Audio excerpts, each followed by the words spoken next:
ค้าไปเก็บหอยจุ๊บนะครับหอยจุ๊บทะเลบางคนก็สิว่ามึงไทยโอ้ยหอยจุ๊บอย่างอยู่ทะเลบ้านคนมีบ่รู้กันไป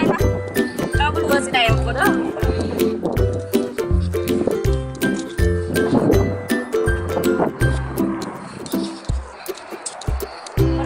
เก็บตรงแล้วไม่หาปีประมาณนั้นน้องไหนกันน้องเลย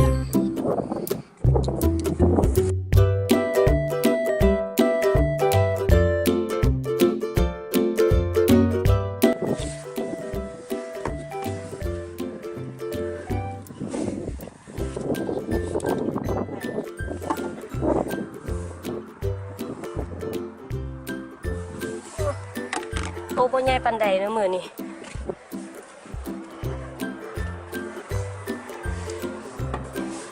เอ็นขาวๆนี่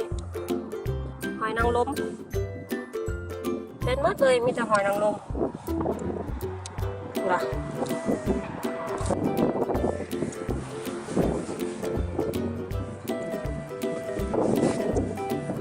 มันกันหลายอยู่เด้อนี่เธอโตบ่ค่อยใหญ่ว่ะมันจับน้ำเห็น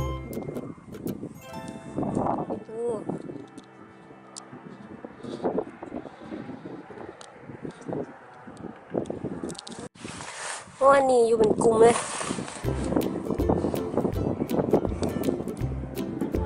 อมหอยมือแรง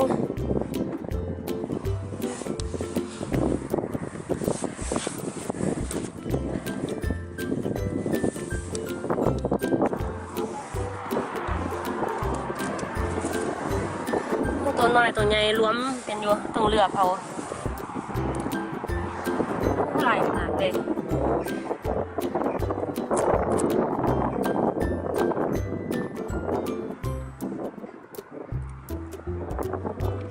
นั่งลงกันไล่บ้านี้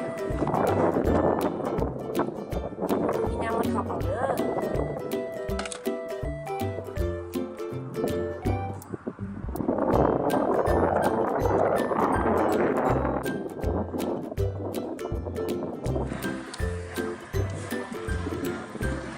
อันนี้หอยนางรมแล้วที่ทอดเอากลับบ้านจักหน่อยกินน้ำจิ้มซีฟู้ดอยู่ในจุดหนึ่งตรงนี้ตัวใหญ่สัก3 ปี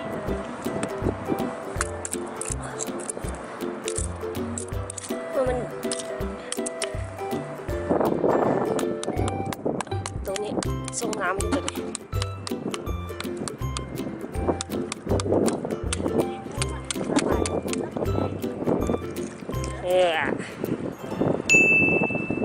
จะไปบ้านจังไปแกะว่ามันใหญ่สำใดจัง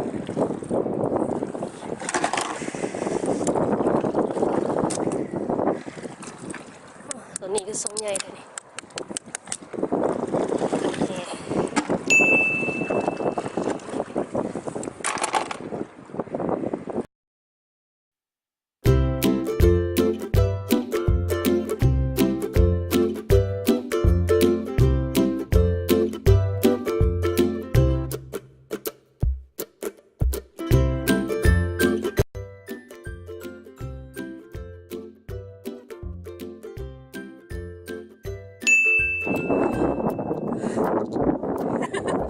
เมื่อย